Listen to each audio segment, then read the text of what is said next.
The November rain pelted against my 12-year-old Honda Civic as I pulled into the circular driveway of my childhood home. Even through the storm, the house stood imposing, a 7,000-square-foot colonial that my father never tired of reminding us had been featured in Architectural Digest.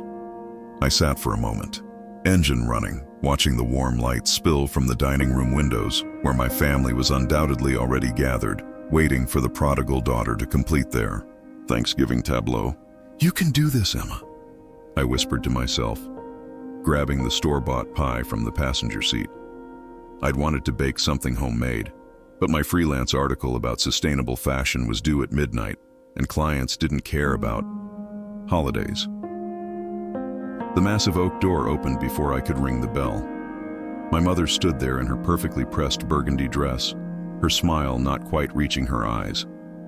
"Emma, darling, you're late," Carol Mitchell said, air-kissing my cheek to avoid smudging her lipstick. "And you're soaked. Didn't you bring an umbrella?" "Hi, Mom. Sorry, traffic was—" "Never mind. Everyone's waiting." "Oh, is that store-bought?" She eyed my pie box with barely concealed disdain. "Well, I suppose it'll have to do. Jessica brought her famous pumpkin cheesecake, and I've made all your father's favorites." I followed her through the marble foyer, past the gallery of family photos that conspicuously featured more pictures of my siblings than me. The dining room hummed with conversation that stopped abruptly when I entered. "Look who finally decided to grace us with her presence," my brother Michael said, not bothering to stand from his seat. At 30, he looked like a younger version of our father. Sharp jawline, perfectly styled hair, custom suit even for a family dinner. His Rolex caught the light as he reached for his wine glass. "Hi, Michael. Happy Thanksgiving." I moved to kiss my father's cheek, but Richard Mitchell barely glanced up from his phone. "Emma, glad you could make it between your writing assignments." The way he said writing made it sound like a communicable disease. My sister Jessica looked up from where she was adjusting the centerpiece, an elaborate arrangement that probably cost more than my monthly grocery budget. "Emma, you look tired. Are you still living in that studio in Queens?"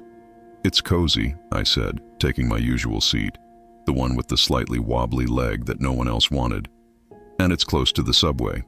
"Cozy," Jessica repeated, exchanging a look with her husband, Preston, who was already on his third glass of wine. "That's what people say when they mean tiny, isn't it?" "At least she's not living in our basement," Michael added, earning a chuckle from my father. "Can we say grace?" my mother suggested, her voice carrying that false brightness that meant she was trying to prevent a scene. We joined hands, Jessica's manicured fingers cold in mine, Michael's grip deliberately limp, as my father launched into his annual Thanksgiving speech disguised as a prayer.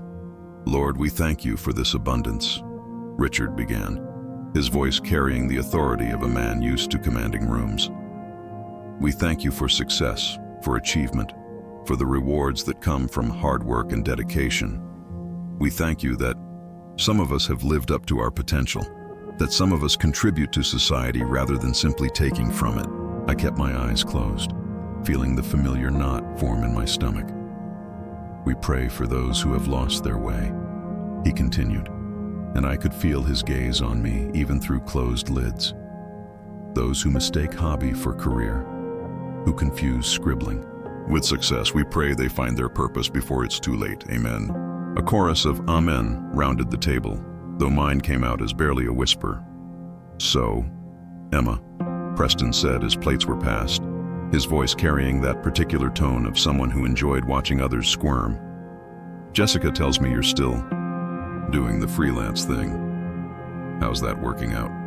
Financially, I mean." I carefully served myself a small portion of turkey, knowing that whatever I said would be wrong. "It's going well. I just finished a piece for—" "Did you know Michael just got promoted?" My father interrupted, beaming at my brother. "Youngest VP in the history of Goldman Sachs' private equity division. His bonus this year will be, well, let's just say it's more than most people make in a decade." "Congratulations, Michael," I said genuinely. Despite everything, I was proud of my brother's success. "Thanks, Em." Though I guess for you, my bonus would be more like a lifetime's earnings, right? He laughed, and Preston joined in. Richard, tell them about the Riverside project, my mother urged, always eager to shift focus to safer ground. My father's eyes lit up. 60 luxury condos, waterfront views, we're breaking ground next month. It's a $40 million development. Of course, you need vision to see these opportunities. You need to understand how the world really works, not just... He gestured vaguely at me. Write about it from the sidelines. Writing is a real job, Dad, I said quietly, cutting my turkey into smaller and smaller pieces. Is it? He set down his fork, and I immediately regretted speaking. Tell me, Emma, how much did you make last month? The table went silent except for the clink of Jessica's wedding ring against her wine glass. Richard, my mother murmured. No, Carol, I think it's time we addressed this.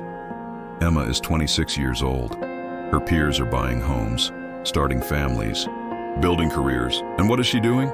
Playing at being a writer while living in squalor. I'm not living in squalor, I protested. I pay my own rent, my own bills.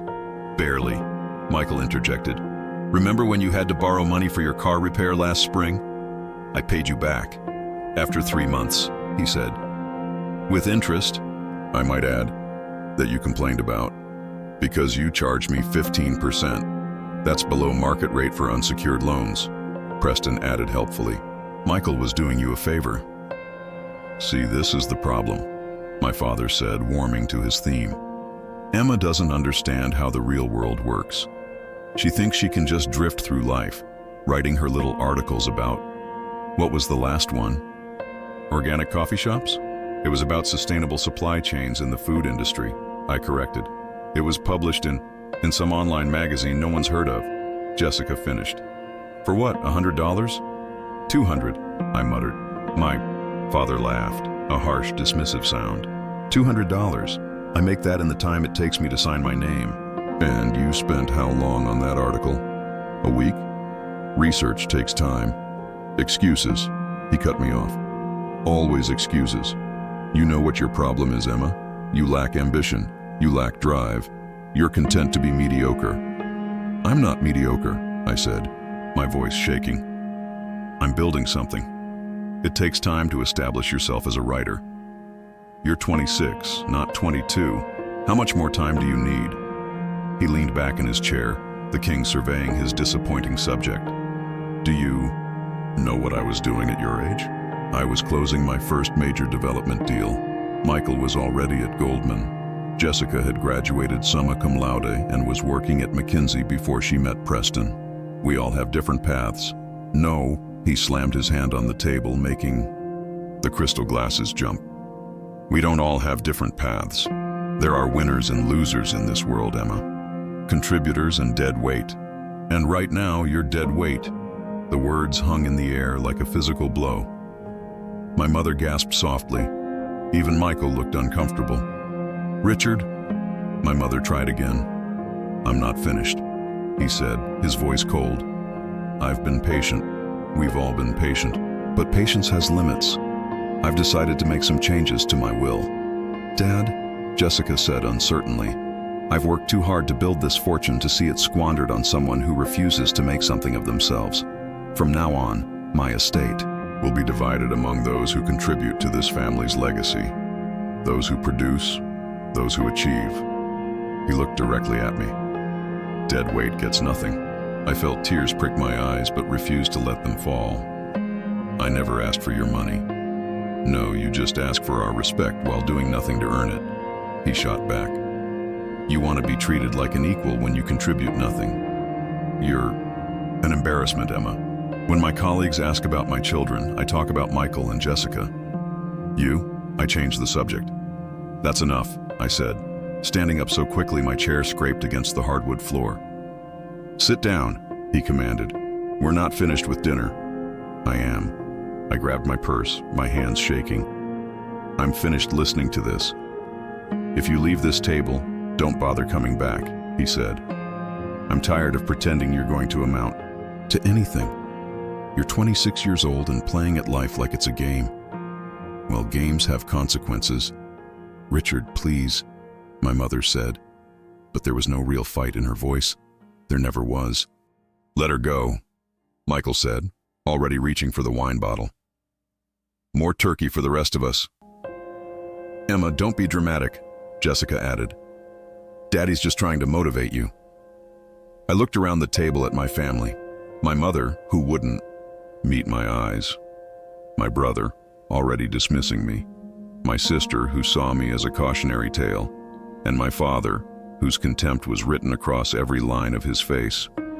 "You know what?" I said, my voice steadier than I felt. "You're right about one thing, Dad. I'm different from you. I don't measure my worth by my bank account or my square footage or the logo on my business card. I measure it by the stories I tell, the truths I uncover, the people I help understand the world a little better. And if that makes me dead weight in your eyes, then so be it. Pretty words," he scoffed. "But words don't pay bills. Words don't build empires. Words don't matter without power behind them." "We'll see," I said quietly. "We'll see what words can do." I walked out of the dining room, through the marble foyer, past all those family photos that told the story of a family I'd never quite belonged to. Behind me, I heard my mother's weak protest, my father's dismissive response, the clink of glasses resuming as if I'd never been there at all. The rain had turned to sleet, coating my car in a thin layer of ice. I sat in the driver's seat, letting the tears finally fall. Not tears of sadness, tears of rage. Pure, crystallizing rage that burned through me like fuel. I drove back to Queens in silence, my mind racing. By the time I reached my studio apartment, my squalor, as my father called it, I knew what I had to do. I made a cup of instant coffee, opened my laptop, and began to write. Not the sustainable fashion article that was due.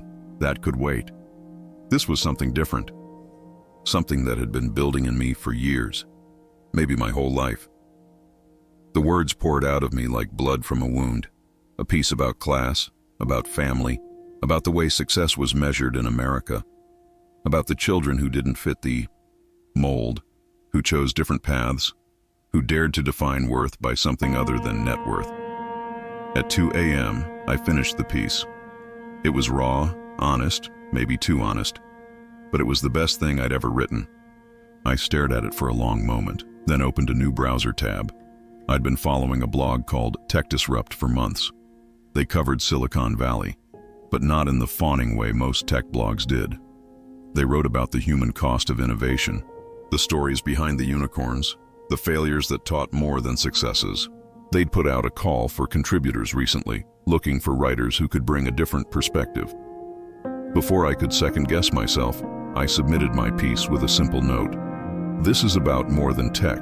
It's about the way we value human worth in the 21st century.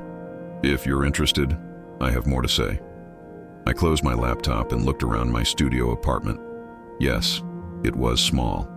Yes, the radiator clanged and the walls were thin and I could hear my neighbor's TV through the wall, but it was mine. I'd earned it with my words, my scribbling, my refusal to follow the path laid out for me. "Dead weight," I said to the empty room, tasting the words like wine. "We'll see about that." I pulled out a notebook and started making lists, publications to pitch, stories to tell, connections to make. My father was right about one thing. I had been drifting, content to survive rather than thrive, but not because I lacked ambition, because I'd been trying to succeed on their terms instead of defining my own. That ended tonight. I thought about the Thanksgiving dinner still happening in that perfect house. My family probably toasting Michael's promotion and Jessica's husband's latest deal. Let them have their feast. Let them count their money and polish their trophies and measure their worth in square footage and stock options. I had work to do, stories to tell, an empire of words to build. And maybe, just maybe, I'd show them that words could indeed have power. That dead weight could learn to fly. That the family disappointment could become something they'd never imagined. But first, I had to become something I'd never imagined. I opened a new document and typed 4 words: The Deadweight Diaries. Then I began to write my way toward revenge. 6 months later, my phone buzzed at 4:47 a.m., the harsh blue light cutting through the darkness of my studio apartment. I fumbled for it, knocking over the empty coffee cup that had been my companion through another all-night writing session. "Emma, it's Marcus Chen from Tech Disrupt. I know it's early, but I have news that couldn't wait." I sat up instantly, fully awake. Marcus never called unless it was important. "Your piece on WeWork's psychological manipulation tactics just went viral. 3 million views in 12 hours. Business Insider wants to syndicate it. The New York Times is asking for a follow-up.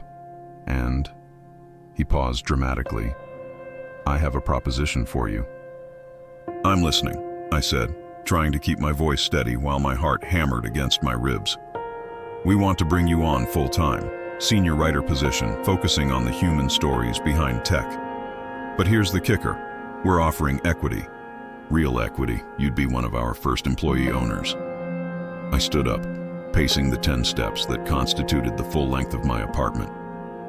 6 months ago, I'd been called dead weight at my family's Thanksgiving dinner. Now Tech Disrupt, one of the fastest growing media companies in tech, wanted to make me an owner. "What's the catch?" I asked, because there was always a catch. "No catch. Your work speaks for itself." That series on founder mental health. The investigation into startup wage theft. You're telling stories nobody else is telling, and people are listening. We need you, Emma.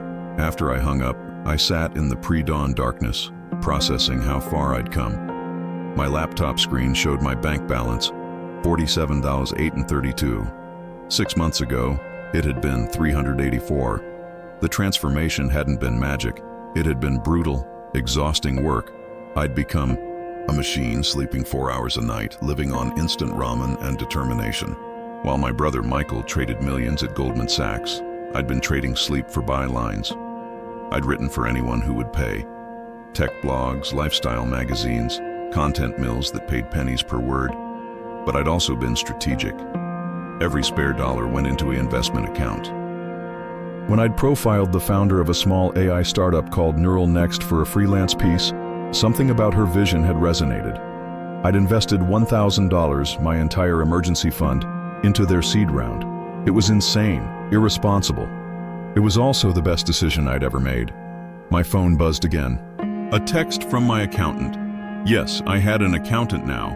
A necessity after Neural Next's acquisition by Microsoft had turned my $1,000 investment into $125,000. "Emma, urgent. The Cypher Analytics opportunity closes at noon. You still interested?" Cypher Analytics. Another startup I'd discovered while researching an article on privacy tech. Their founder, Priya Patel, had spent 2 hours on the phone with me, explaining her vision for democratizing data protection. I'd seen the same spark I'd recognized in Neural Next. "Send the wire," I texted back. "50K as discussed." 6 months ago, the thought of investing $50,000 in anything would have been laughable. Now it was calculated risk, backed by research and instinct honed by hundreds of interviews with founders. My little blog series, The Deadweight Diaries, had become my secret weapon. Writing about my journey from family disappointment to tech journalist had opened doors I'd never imagined. I opened my laptop and checked my email. 47 new messages since midnight. Interview requests, speaking invitations, collaboration offers. And there, buried in the middle, was one that made me pause. Subject: your recent success. From Jessica Mitchell Worthington. Emma, I heard through mutual contacts about your new position at Tech Disrupt. Congratulations, I suppose. Preston and I were wondering if you might be interested in writing a piece about his new venture fund. It would be great exposure for you. I deleted it without responding. Jessica's definition of exposure had always been one-sided. Instead, I opened a document titled Investment Thesis 2.0. In 6 months, I'd learned that information was currency, and I was rich in information. Every interview, every article, every late-night conversation with a founder taught me something. I'd built a network without realizing it. Not the country club connections my father valued, but something more valuable. Entrepreneurs who trusted me with their stories. My phone rang. Priya Patel. Emma, I wanted to thank you personally for believing in Cypher. With your investment and a few others, we've closed our Series A. 2 million at a 20 million valuation. That's amazing, Priya. There's more. I'm putting together an advisory board. Smart people who understand both tech and storytelling. Interested? Advisory board. Another phrase that would have been foreign to me 6 months ago. I'm interested. After we hung up, I made coffee, real coffee now, not instant, and sat at my desk. The sun was rising over Queens, painting the buildings gold. My neighbor's TV was already blaring, but I barely noticed. I had 3 articles due, 2 podcasts to record, and a flight to San Francisco for a conference where I was speaking on a panel about the future of tech journalism, dead weight. The phrase still echoed sometimes, usually at 3 a.m. when exhaustion made me vulnerable. But it had transformed from a wound to fuel. Every article, every investment, every small victory was a response to that Thanksgiving dinner. My phone buzzed. Marcus again. Forgot to mention, we're flying you out to SF next week to meet the team. First class. Hope that's okay. First class. I'd never flown first class in my life. That's fine, I typed back, as if it were perfectly normal. I pulled up my investment spreadsheet. Between freelance work, my new tech disrupt salary, and the neural next exit, I had $240,000 in liquid assets, plus equity in 3 startups that could be worth nothing or millions. It was more money than I'd ever imagined having, and yet it still felt precarious. One bad decision, one market crash, and I could be back to borrowing money for car repairs. But I was learning that wasn't the point. The point was momentum. The point was building something they couldn't dismiss. I thought about my family, probably waking up in their perfect house about now. Michael heading to Goldman Sachs to move other people's money around. Jessica planning another charity luncheon to fill her empty days. My parents secure in their contempt for their disappointing daughter. They hadn't called since Thanksgiving. Neither had I. The silence was a relief and an ache at the same time. My laptop dinged. A Google alert for my name. I'd set it up to track my published pieces. But this wasn't about an article. It was a gossip column in a New York Society blog. Spotted. Former Goldman VP Michael Mitchell stumbling out of One Oak at 3 a.m., clearly overserved. Sources say the banking wunderkind has been struggling with performance issues at work. Daddy's money can't buy sobriety, apparently. I stared at the screen, feeling a mixture of satisfaction and sadness. Michael, the golden child, showing cracks in his perfect facade. Part of me wanted to forward it to my father with a note about dead weight, but that was their game, not mine. Instead, I opened a new document and began writing. An article about the pressure to succeed in high-stakes finance, the human cost of 100-hour weeks and constant competition. I wouldn't mention Michael by name, but I'd tell the story of all the Michaels burning themselves out for approval that never came. My phone rang. Unknown number, San Francisco area code. Emma Mitchell? This is David Park from Andreessen Horowitz. I read your piece on Founder. Burnout, incredible work. I'm wondering if you'd be interested in a consulting opportunity. We need someone who understands the human side of what we're building out here. Andreessen Horowitz, one of the biggest venture capital firms in Silicon Valley. Calling me. I'm listening, I said, grabbing my notebook. As David outlined their proposal, helping evaluate startups not just for financial potential but for human sustainability, I felt another piece click into place. They were offering $10,000 a month for part-time consulting, plus the chance to co-invest in deals. Can I think about it? I asked. Of course. But Emma, don't think too long. What you're building, this authentic voice in tech journalism, it's rare. Everyone wants a piece of it. After we hung up, I sat back in my chair, overwhelmed. 6 months ago, I'd been begging editors to look at my pitches. Now I was turning down more opportunities than I accepted. I opened my calendar. Every slot filled with interviews, writing time, meetings. But there was one appointment I'd been avoiding making. I pulled up the contact information for Richard Mitchell Developments. Not yet, I decided. I wasn't ready yet. But soon. I thought about the investment I'd made in Cipher Analytics. If Priya was right about their trajectory, that $50,000 could be worth $500,000 in 18 months, maybe more. And I had my eye on 3 other startups, all founded by people whose stories I'd told, whose vision I believed in. My alarm buzzed. Time for my call with the Wall Street Journal. They wanted me to write a regular column about tech culture. Another piece of the empire I was building, word by word, story by story. Dead weight, I said to my reflection in the laptop screen. But I was smiling now, because dead weight was learning to fly. And the view from up here? It was spectacular. I opened my notebook to a page I'd written on that first night after Thanksgiving. A single goal, circled in red ink, buy the house. It had seemed impossible then, a fantasy born of hurt and rage. But now I had a plan. Now I had momentum. Now I had something my family had never imagined I'd possess. Power. Not their kind of power, built on inheritance and connections and the right last name. My power came from words, from stories, from seeing what others missed, from being underestimated. Picked up my phone and scrolled through my contacts to a name I'd added just last week. Sarah Kim, commercial real estate broker. Sarah, it's Emma Mitchell. I want to talk about monitoring some properties, specifically anything connected to Richard Mitchell Developments. Yes, I know it's unusual, but I have my reasons. As I explained what I was looking for, I felt the final piece of my plan click into place. Information was currency, and I was about to make the biggest investment of my life. But first, I had more stories to tell, more founders to profile, more investments to make, more power to accumulate. Dead weight was building an empire, and the family who'd dismissed her, they had no idea what was coming. 2 years later, November, the email arrived at 3:17 p.m. on a Tuesday, buried between a pitch from a startup founder and an invitation to speak at SXSW. I almost deleted it, thinking it was spam, but the subject line made me pause. Urgent. Foreclosure notice, 47 Woodland Drive. My childhood home. I sat in my Manhattan office.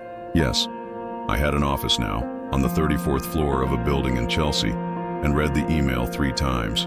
My hands were steady, but my heart was racing. Ms. Mitchell, as you requested, I'm notifying you of any significant changes to Richard Mitchell Developments properties. The residence at 47 Woodland Drive is scheduled for foreclosure auction on November 28th. Initial bid set at $1.8 million. Outstanding mortgage and liens total approximately $2.4 million. Let me know if you need additional information. Sarah Kim, commercial real estate broker, November 28th, 3 days after Thanksgiving. The irony was so perfect it felt scripted. I swiveled my chair to face the window, looking out at the city I'd conquered one story at a time. 2 years since that Thanksgiving dinner. 2 years since being called dead weight. In that time, I'd built something even I hadn't imagined possible. Tech Disrupt had been acquired by Condé Nast for $40 million. My equity stake had netted me $2 million. My investment in Cipher Analytics had returned 15x when Google acquired them. 3 other startup investments had paid off modestly. My consulting work with Andreessen Horowitz had led to co-investment opportunities that multiplied my wealth further. Current net worth, $8.7 million and climbing. But it wasn't about the money. It never had been. It was about what the money represented. Proof that words did have power, that scribbling could build empires, that the family disappointment could become something they'd never imagined. I picked up my phone and dialed Sarah Kim. Tell me everything about the foreclosure, I said without preamble. It's bad, Sarah replied. Richard Mitchell Developments has been hemorrhaging money for 18 months. That Riverside project he was so proud of? Major cost overruns, environmental lawsuits, construction delays. He leveraged everything, including the house. Multiple banks are involved. And the auction. Public auction at the courthouse. Cash only. Given the holiday timing and the amount owed, I'd expect limited competition. Maybe 4 or 5 serious bidders, mostly developers looking to tear down and rebuild. I want to bid. There was a pause. Emma, are you sure? This is complicated. Buying your family home at foreclosure.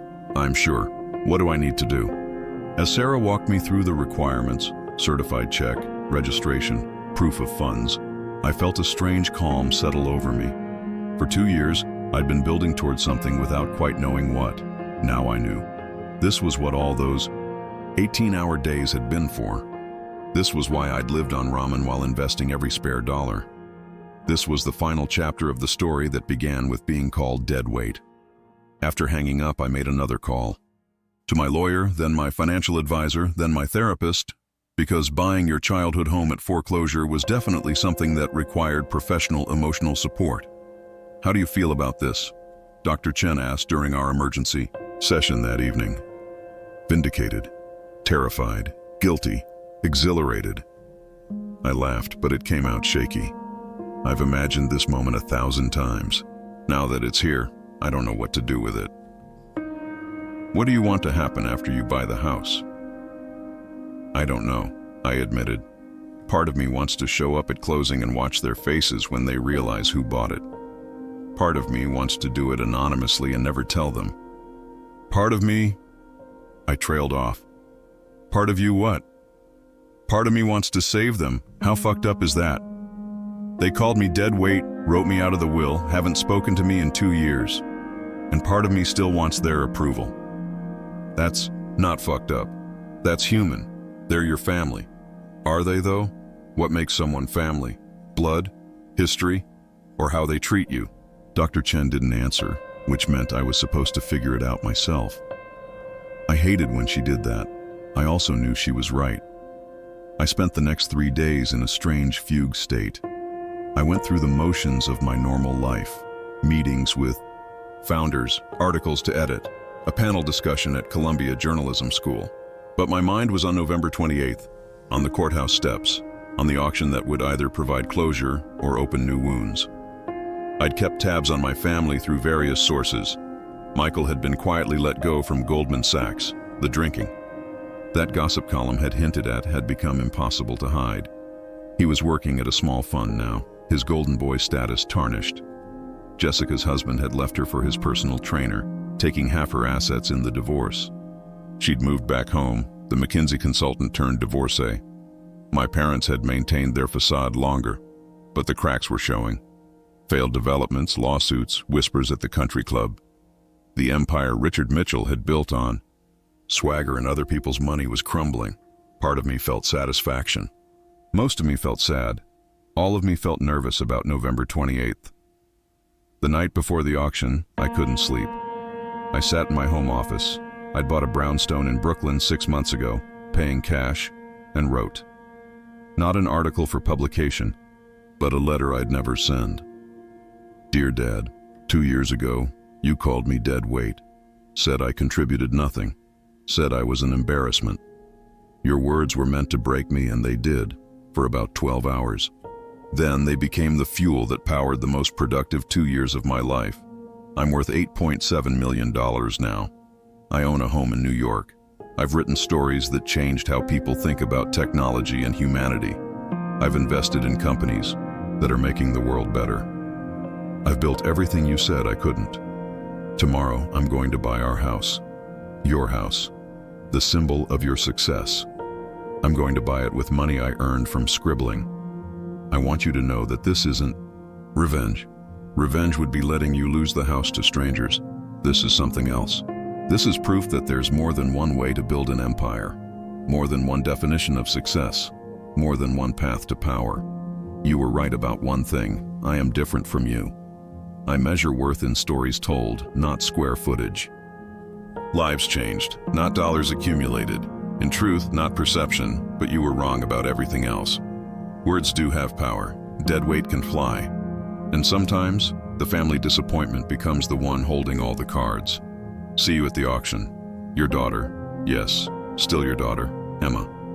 I deleted the letter, then wrote another one, then deleted that too. There were no words for what I was feeling, only actions. The morning of November 28th dawned cold and clear. I dressed carefully, not in the designer suit my new wealth could afford, but in my lucky outfit. The same black dress I'd worn to my first Tech Disrupt interview. The same boots I'd bought with my first real paycheck. The same leather jacket. I'd worn while riding all those late nights in Queens. My driver, yes, I had a driver now because showing up to claim your childhood home in a Honda Civic felt wrong, pulled up to the courthouse at 9:45 a.m. The auction was at 10. Want me to wait? He asked. No. I'll call when I'm done. I stood on the courthouse steps, holding a certified check for $3 million, watching other bidders arrive. Developers with sharp suits and sharper eyes, investors calculating profit margins, and then walking slowly up the steps like they were heading to an execution. My family. They looked smaller than I remembered. My father, no longer the commanding presence, but a tired man in a suit that had seen better days. My mother, perfectly put together but with new lines around her eyes. Michael, bloated and sullen. Jessica, designer bag clutched like a shield. They didn't see me at first. I'd changed in 2 years, not just the clothes or the confidence, but something fundamental. I'd grown into myself in a way that made me unrecognizable to people who'd only ever seen me as less than. The auctioneer called us inside. I hung back, letting them enter first, then took a seat in the back row. My hands were steady as I registered, showing my proof of funds, getting my bidder number. 17. Lot 447, residential property at 47 Woodland Drive, the auctioneer began. Minimum bid $1.8 million. Do I hear 1.8? A developer raised his paddle. Then another. The price climbed quickly. 2 million, 2.2, 2.4. I waited, watching my family's faces as their home was reduced to numbers. At $2.6 million, only 3 bidders remained. At 2.8, only 2. $2.8 million going once, going twice. I raised my paddle. $3 million. The room turned. My family turned. And for the first time in 2 years, I looked my father in the eye. The recognition was instant. His face went white, then red. My mother gasped. Michael's mouth fell open. Jessica gripped her purse. So hard her knuckles went white. $3 million from bidder 17, the auctioneer said. Do I hear 3.1 tars? The other bidder hesitated, then shook his head. Developers had margins to consider. I had something more valuable, a point to prove. $3 million going once, going twice, sold to bidder 17. The gavel came down like punctuation on a 2-year sentence. I walked to the clerk's desk to complete the paperwork, feeling my family's eyes burning into my back. As I signed my name, Emma Mitchell, no middle initial, no pretense, I heard footsteps behind me. Emma. My father's voice, smaller than I remembered. I turned slowly. He looked older, grayer, diminished. The man who'd commanded boardrooms and dining rooms alike now stood before me like a supplicant. Hello, Dad. How? That was all he could manage. Words, I said simply. Turns out, they do have power after all. This is cruel, my mother said, stepping forward. To do this publicly, to humiliate us, like being called dead weight at Thanksgiving dinner? I asked mildly. That kind of public humiliation? She flinched. Emma, please, Jessica said. You don't understand. We've lost everything.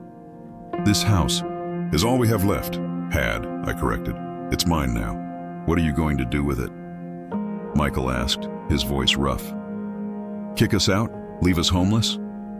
I finished signing the papers, took my deed, and turned to face them fully. My family. The people who'd shaped me through their absence of faith, who'd motivated me through their cruelty, who'd given me the gift of rejection that became the foundation of my success. I don't know, I said honestly. I haven't decided yet. You haven't, Emma. We need to know. We need to make arrangements. Like the arrangements you gave me 2 years ago. 30 days notice? Silence. Here's what's going to happen, I said. Finding my voice, my real voice, not the uncertain girl they remembered. You're going to leave now, all of you. I'm going to take possession of my house, yes, my house, and figure out what to do with it. When I decide, I'll let you know. Emma, be reasonable. My father started. Reasonable? I laughed, and it wasn't bitter anymore, just tired. I've been reasonable. I've been patient. I've been successful beyond your wildest imagination. I've been everything you said I couldn't be. And you know what? It doesn't matter. Your approval doesn't matter. This house doesn't matter. The only thing that matters is that I know who I am, and who I am is not dead weight. I walked past them, past their shock and anger and dawning realization of what they'd lost. Not just the house, their power over me. Outside, the November air was crisp and clean. I stood on the courthouse steps, deed in hand, and called my driver. "Where to?" he asked when he arrived. "The Woodland Drive," I said. "I'm going home." The word felt strange in my mouth. Home. Was it home? Had it ever been? Or was it just a house where I'd learned who I not to be? As we drove through familiar streets, past the country club and the private school and all the landmarks of my childhood, I thought about what Dr. Chen had asked. What did I want to happen next? I still didn't know. But for the first time in 2 years, I didn't need to know. I'd proven my point. I'd shown them, and myself, that their definition of success wasn't the only one. That dead weight could soar. The house came into view, that perfect colonial that had been featured in Architectural Digest. It looked the same but felt different. Smaller somehow, less intimidating. Just a house, not a symbol. I had the keys. I had the deed. I had the power. Now I just had to decide what to do with it. 1 week later, I stood in the empty dining room where it had all begun, running my hand along the mahogany table my parents had left behind. Too heavy to move, too expensive to abandon. Sunlight streamed through the windows, illuminating dust motes dancing in the air. The house felt different without the minute. Larger, lighter, full of possibility. "So what's the plan?" Emma asked from the doorway, carrying coffee from our favorite spot in Queens. She'd driven all the way out to Connecticut with it, claiming the suburban coffee shops were an affront to caffeine.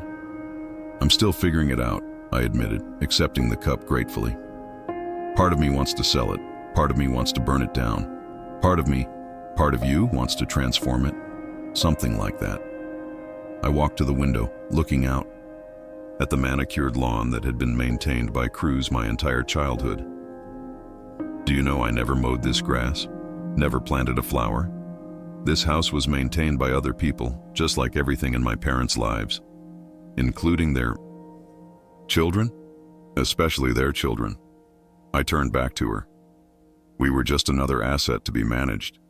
Michael for the business legacy, Jessica for the social connections, and me, well, I was the failed investment. "Best failed investment ever," Emma said. "Your returns are better than anything they ever built." My phone buzzed. Sarah Kim, my real estate broker.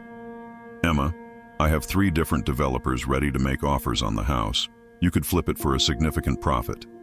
"I'm not selling," I said, surprising myself with the certainty in my voice. "Not yet." After I hung up, Emma studied me. "You have a plan?" "Maybe. Remember that series I wrote about co-living spaces in Silicon Valley?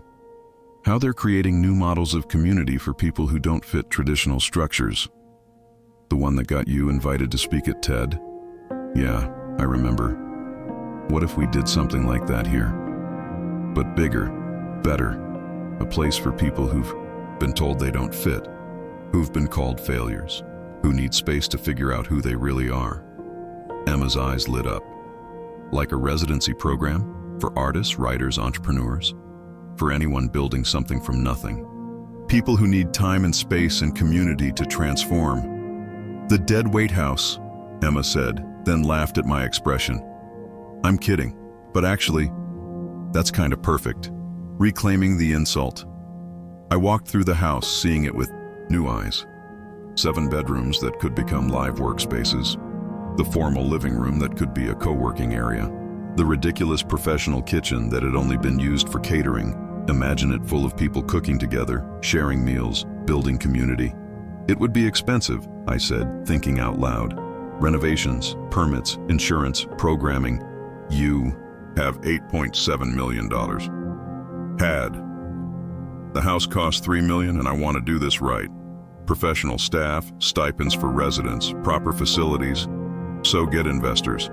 You know every VC in Silicon Valley now. Pitch it as social impact real estate. The returns aren't just financial, they're human. My phone rang. Rebecca's name on the screen. I'd been avoiding my family's calls all week, but something made me answer. Hi, Rebecca. Emma. Her voice was strained. I'm sorry to bother you. I know you don't want to hear from us, but I need to ask. Did you mean what you said at the courthouse? About not knowing what you'll do with the house? Why? Because Dad's having a breakdown, like an actual breakdown. He's been hospitalized, and Mom's staying with her sister, and Michael's couch surfing, and I'm at a hotel burning through my savings, and I need to know if there's any chance, any possibility that we could work something out. I closed my eyes. Where are you? The Marriott downtown, room 412. I'll be there in an hour. Emma raised an eyebrow as I hung up. You're going to help them? I'm going to see what help looks like. There's a difference. An hour later, I knocked on Rebecca's hotel room door. When she opened it, I barely recognized her. The polished McKinsey consultant was gone, replaced by a woman who looked as lost as I'd felt 2 years ago. You came, she said, as if she couldn't quite believe it. You called. She let me in. The room was modest, a far cry from the luxury she was used to. On the desk were papers, resumes, job applications, apartment listings. You're job hunting? Trying to. Turns out being a stay-at-home daughter doesn't qualify you for much. She attempted a smile. Plus, the divorce settlement isn't what I expected. Preston hid assets. I trusted him to handle the finances. Like Dad trusted his over-leveraging. Would always pay off? Like that. She sat on the bed, looking smaller than I'd ever seen her. Emma, I'm sorry. For everything. For not standing up for you. For benefiting from their favoritism. For being a coward. You weren't a coward. You were playing the game you were taught. And you refused to play. No, I corrected. I learned a different game. One where the rules weren't rigged against me. Is that why you bought the house? To win the game? I thought about it. I bought the house to prove I could. What I do with it. That's about something else. Which is? I'm still figuring it out. Tell me about Dad. Rebecca's face crumpled. He hasn't been the same since the foreclosure. It's like losing the house. Broke something in him. He keeps talking about legacy, about failure, about how he's nothing without his success. He's learning what it feels like to be called dead weight? Maybe. The doctors say it's a severe anxiety disorder. Years of stress catching up. Mom can't handle it. She's talking about divorce. After 40 years? She says she doesn't know who he is without the money and status.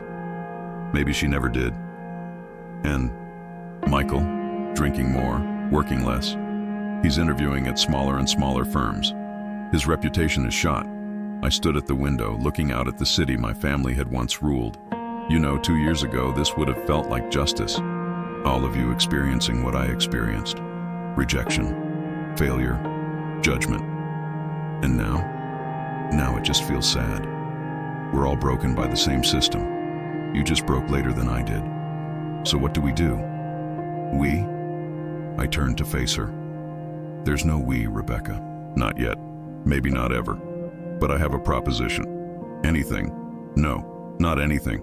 Something specific. I'm turning the house into something new. A residency program for people rebuilding their lives. Writers, artists, entrepreneurs, anyone who needs space to transform. I need someone to run it. Someone who understands both success and failure. Someone who's willing to do the work. You're offering me a job. I'm offering you a chance. Below market salary, long hours, lots of uncertainty, but honest work, meaningful work, the kind that builds something real. And the family? That's separate. This is business. You'd be an employee, not a sister. You'd earn your place like everyone else. Rebecca's eyes filled with tears. I don't deserve this chance. No, I agreed. But neither did I, according to our parents. The point is to deserve it going forward. What about them? Mom, Dad, Michael? Dad needs treatment. Real treatment, not just a quick fix to get him back to deal making. Mom needs to figure out who she is without him. And Michael needs to decide if he wants to live or just slowly die. You're not going to save them. I can't save them. I couldn't even save myself. I had to build a new self. That's what the house will be for. Not saving people, but giving them space to save themselves. And if they can't, then they can't. But at least they'll have had the chance. I pulled out my phone and showed her my rough plans for the house. Her eyes widened as she scrolled through. This is incredible. You've thought of everything. Not everything. That's why I need help. Someone who understands systems, processes, the corporate world, but also someone who's been humbled enough to have empathy. When would I start? Monday. You'd need to move into the house, the manager's. Apartment is the old guest suite. Below market rent comes out of your salary. You'd help oversee renovations, develop programming, interview potential residents. In 6 months we open. And my family can visit, if they're invited, by you. This is your space too if you earn it. Rebecca stood up, straightened her shoulders. For a moment, I saw the McKinsey consultant again, but tempered with something new. Humanity, maybe. I'll take it. The job, the chance, all of it. We shook hands. It felt strange, formal, but maybe that's what we needed. New boundaries, new definitions. One more thing, I said. Dad's treatment. I'll pay for it. The best facility, the best doctors. But there are conditions. What conditions? He has to do the work. Real therapy, not just medication. He has to face why he built his entire identity on external success. And he has to write. Write? His story. Our story. The real one, not the Architectural Digest version. He has to understand what he built and what it cost before he can build anything new. He'll hate that. Probably. But hatred is just another feeling to work through. I left Rebecca with a contract to review and a list of tasks to complete before Monday. As I drove back to the house, my house, I thought about transformation. How it wasn't a single moment, but a series of choices. How it required both destruction and creation. 6 months later, the grand opening of Haven House, Emma had vetoed Deadweight House, though I still called it that in my head, was nothing like the parties my parents used to throw. No string quartet, no catered hors d'oeuvres, no society photographers. Instead, we had a potluck. 30 residents and staff contributing dishes from their cultures, their histories, their new experiments. The formal dining room had been transformed into a communal workspace, laptops and sketch pads covering the table where my family had once performed their rituals of success. Speech, someone called out. Founder speech. I stood on a chair looking out at the faces gathered in what used to be our living room. Writers who'd been told their voices didn't matter. Artists who'd been called impractical. Entrepreneurs whose first ventures had failed. People rebuilding after divorce, after loss, after the discovery that the life they'd built wasn't the one they wanted. 2.5 years ago, I began. I was called dead weight at Thanksgiving dinner in this house. Told I contributed nothing. Told I was an embarrassment. Murmurs of recognition. Many of them had similar stories. That moment broke me, but it also freed me. Because once you've been written off, you have nothing to lose. You can either accept the label or transform it. I chose transformation, but I didn't do it alone. Looked at Emma, who raised her coffee mug in salute.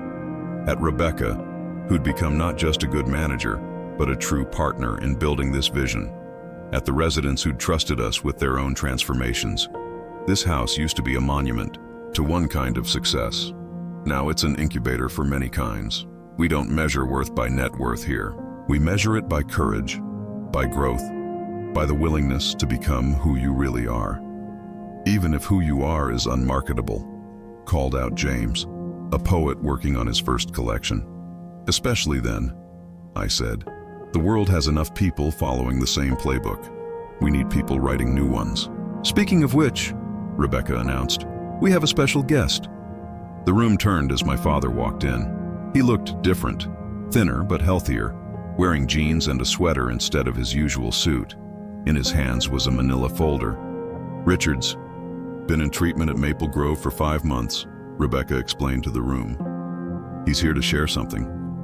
Dad looked at me, uncertain. I nodded. "I'm Richard Mitchell," he said, his voice lacking its old commanding tone. "Former real estate developer, former master of the universe, former asshole." Nervous laughter from the room. "My daughter Emma bought this house at foreclosure because I failed. Failed as a businessman, failed as a father, failed as a human being who understood what actually matters." He opened the folder, pulled out pages. "As part of my treatment, I had to write, really write, not dictate to assistants. This is the first chapter of my story. It's called The Cost of Everything," he began to read.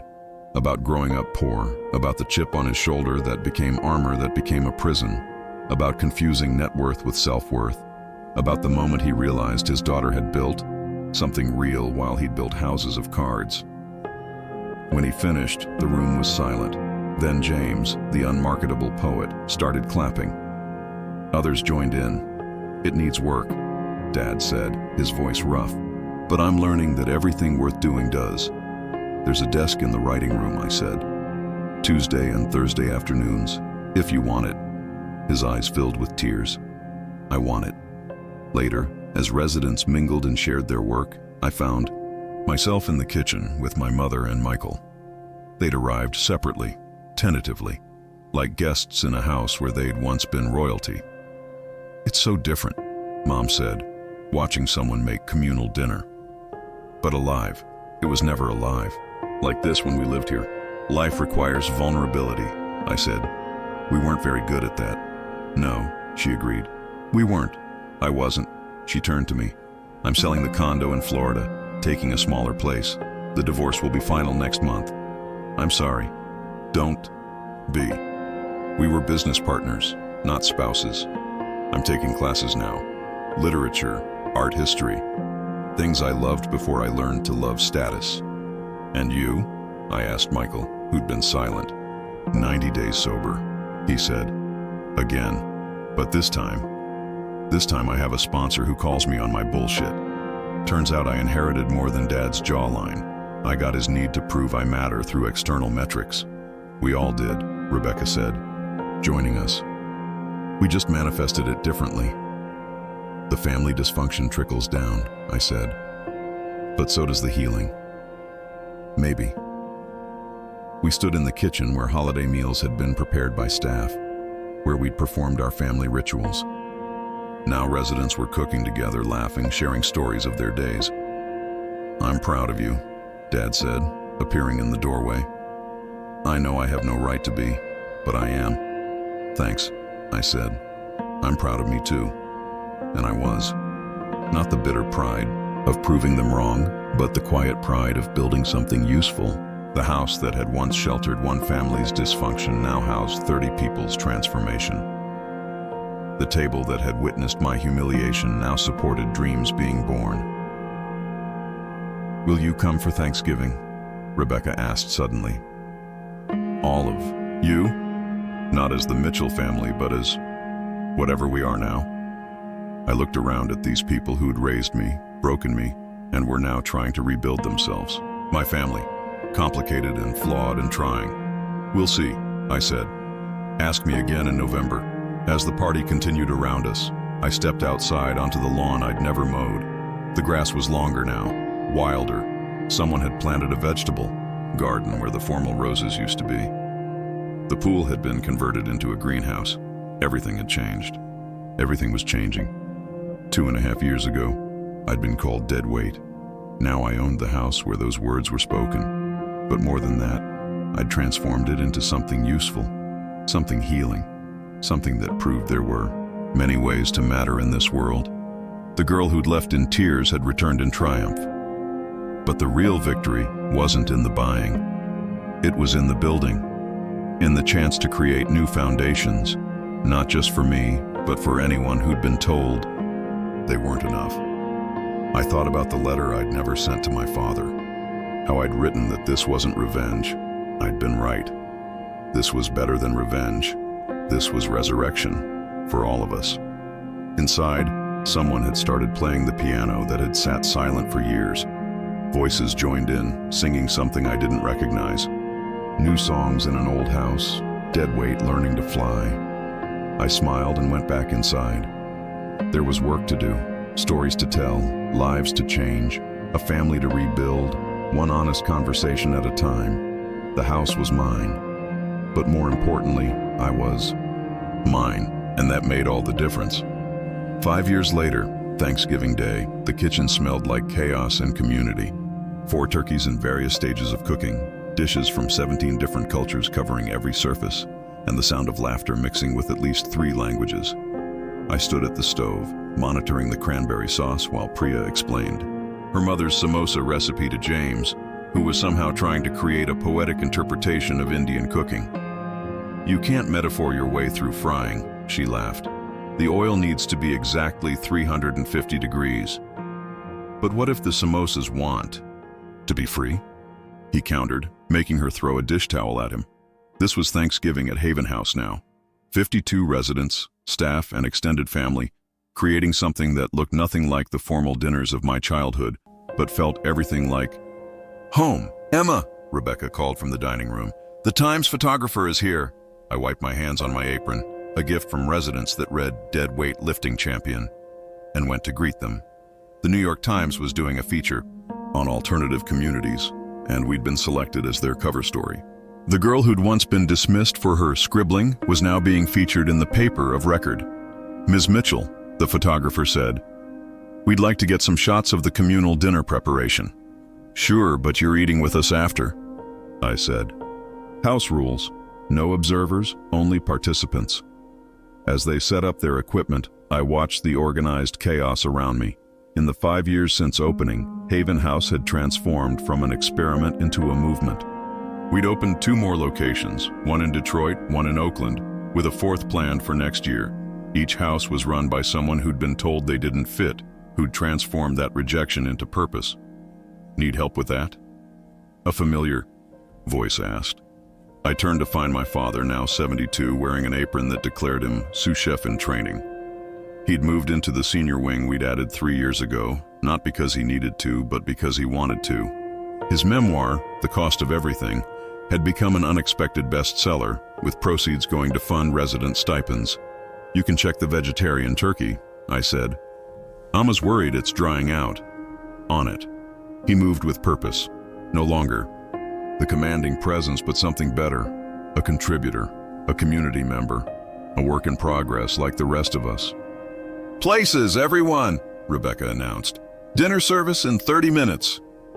She'd grown into her role as executive director with grace, turning her corporate skills toward human development instead of profit margins. Her own journey had inspired our professional development program, helping residents translate their alternative paths into sustainable careers. "Is Michael coming?" I asked her quietly. "He's here," she said, pointing to the library where my brother was leading an AA meeting. 5 years sober now, he'd become a sponsor and advocate, using his story to help other high-achieving addicts recognize their patterns. He still worked in finance, but at a nonprofit focused on community development. The golden boy had found a different kind of gold. "And Mom?" "In the garden with her painting class. She said she'll be in when the light fades." At 70, our mother had discovered the artist she'd buried under decades of social climbing.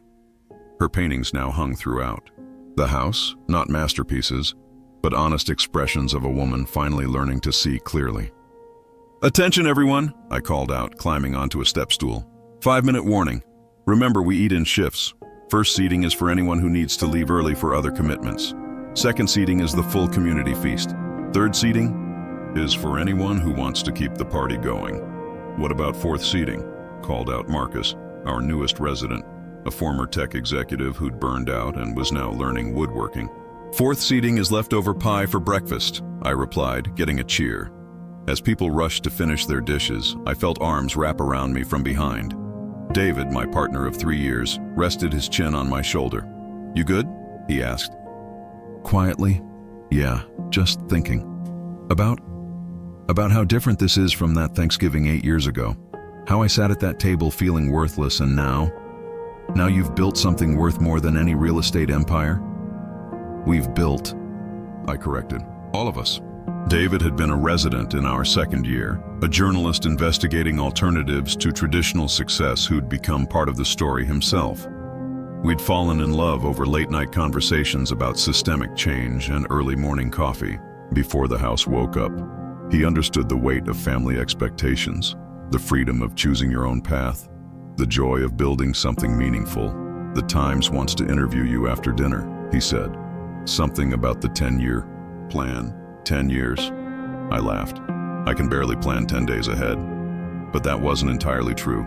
We had plans, big ones, a national network of haven houses, a foundation supporting artists and entrepreneurs from marginalized communities, a book documenting our residents' stories, even talks with city planners about integrating our model into affordable housing initiatives. "Everyone ready?" Rebecca called out. "First seating in T-2 minutes?" The next hours were a blur of food, laughter, stories, and connection. The formal dining room that had once hosted tense family performances now welcomed waves of people sharing their journeys. Former residents came back to visit, bringing news of businesses launched, books published, lives transformed. Current residents shared works in progress, dreams taking shape, the terrifying joy of becoming themselves.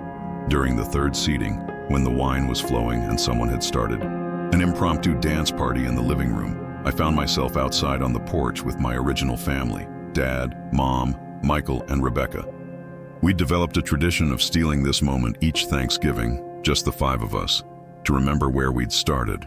"Remember when you used to make us go around and say what we were thankful for?" Michael asked Dad. "But it was really just a way to make us list our achievements." "I was an ass," Dad said simply. "A successful ass, but still an ass." "We all were," Mom added. "Except Emma. She was just lost."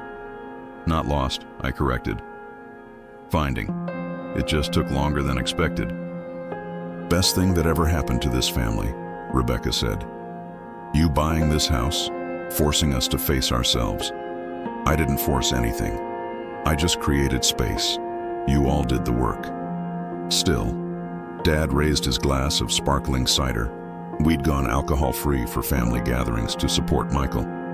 To Emma, who showed us that dead weight was just potential energy waiting for the right moment to rise. To second chances, Mom added. To chosen families, Michael said.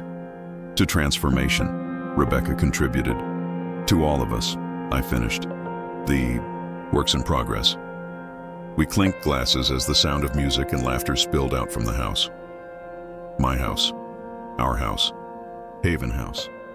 Later, as I helped with cleanup, I found the Times photographer reviewing their shots on their camera.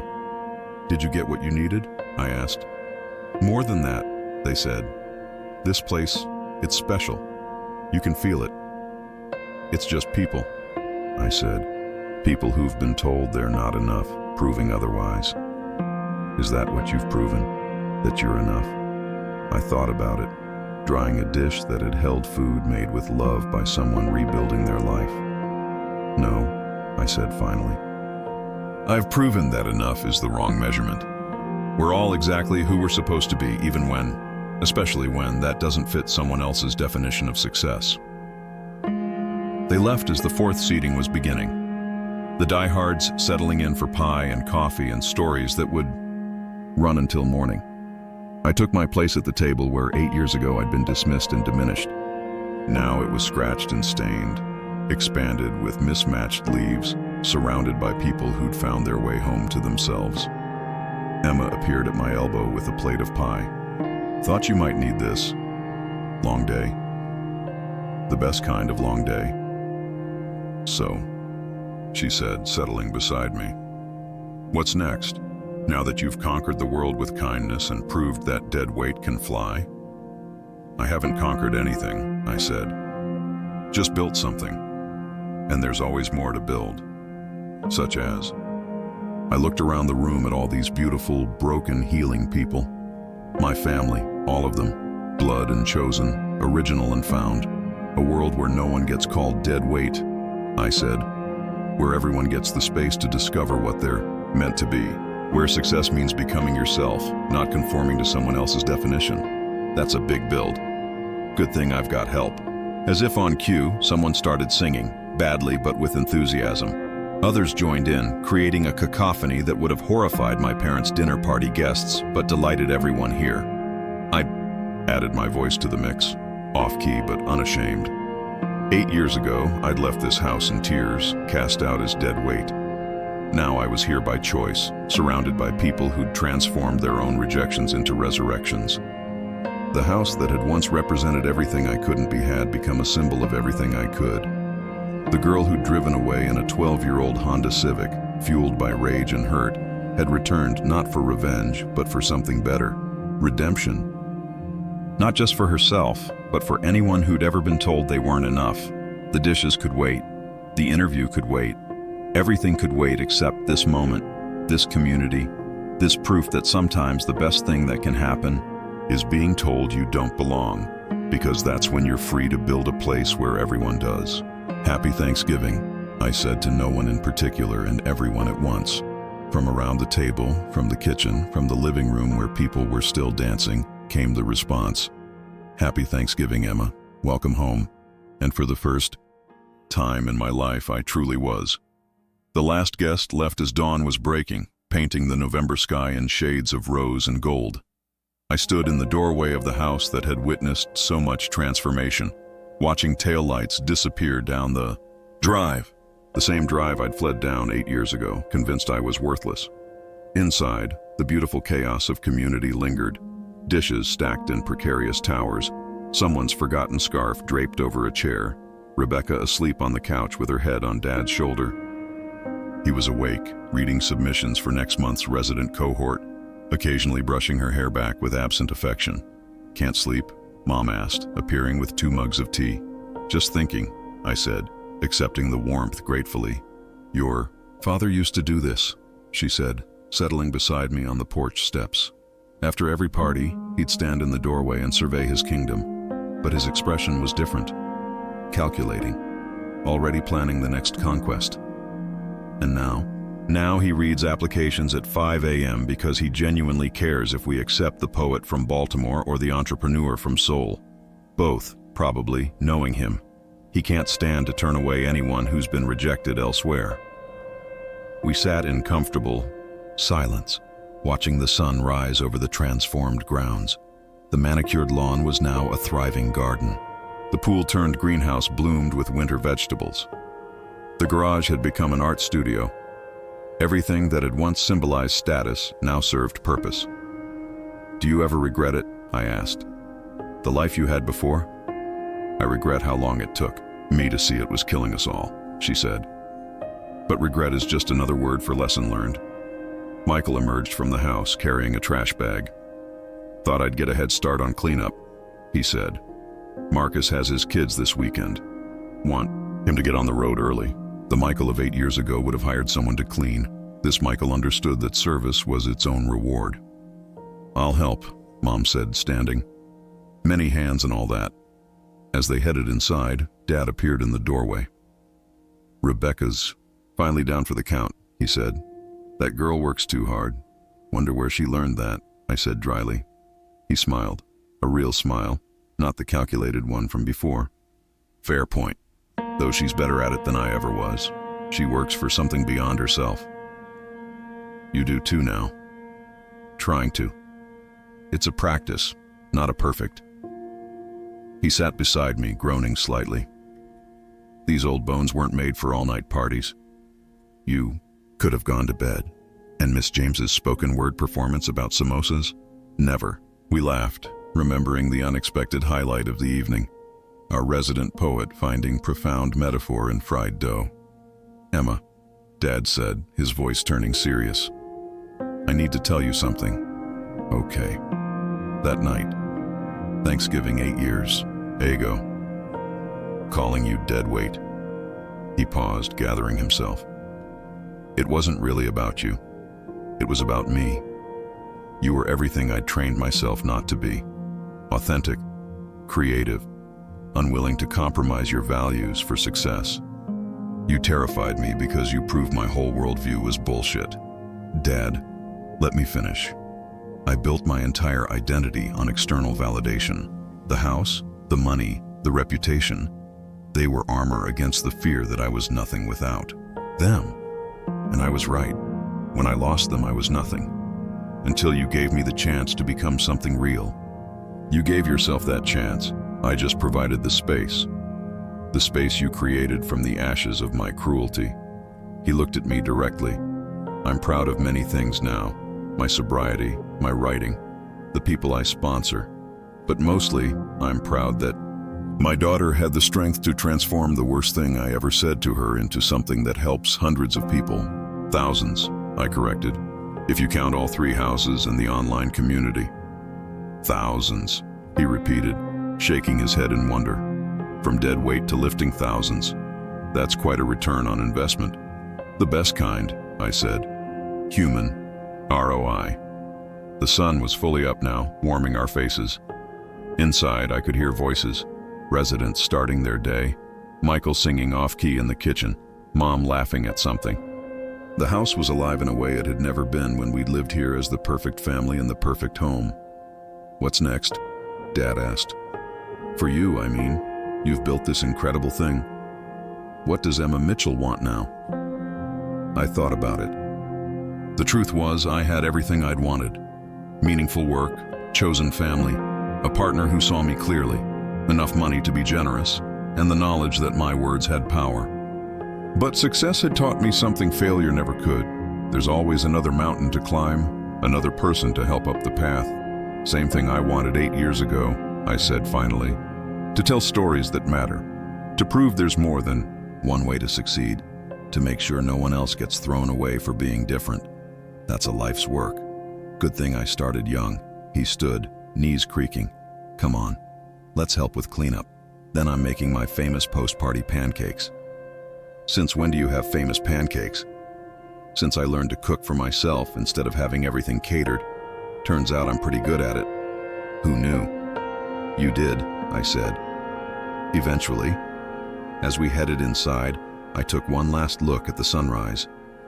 8 years ago, I'd thought my story was ending. Cast out, rejected, labeled as worthless. But that ending had become a beginning. The wound had become wisdom. The insult had become inspiration. Dead weight had learned to fly, and in flying had taught others they had wings too. The house was full of noise and life and imperfect people, making breakfast while dancing badly to someone's playlist. Dad joined Michael at the stove. Mom and Rebecca started tackling dishes. David appeared with coffee, kissing my temple before diving into the chaos. Emma orchestrated the whole thing, like a conductor, making sure everyone had a job, a purpose, a place. This was my family now. All of them. The ones who'd broken me and the ones who'd helped me heal. The residents finding themselves and the staff supporting that discovery. The girl who'd been nothing had become someone who helped others become themselves. I picked up a dish towel and joined the dance of cleanup, of community, of continuing. There was work to do. There always would be. And for the first time in my life, I was grateful for that truth. The story that began with rejection had become one of redemption. The house built on hollow success had become a home for authentic becoming. And the girl called dead weight, she'd learned the only weight that matters is the weight of your impact on others. And hers, it turned out, was anything but dead. It was gloriously, messily, beautifully alive. Author's note, Dead Weight, is a story about transformation, not just of individuals, but of families, definitions of success, and the spaces we inhabit. It reminds us that sometimes the worst things said to us become the fuel for our greatest achievements. That rejection can be redirection, and that true success isn't measured in square footage or stock portfolios, but in the lives we touch and the people we become. May we all find the courage to transform our wounds into wisdom, our failures into foundations, and our dead weight into wings.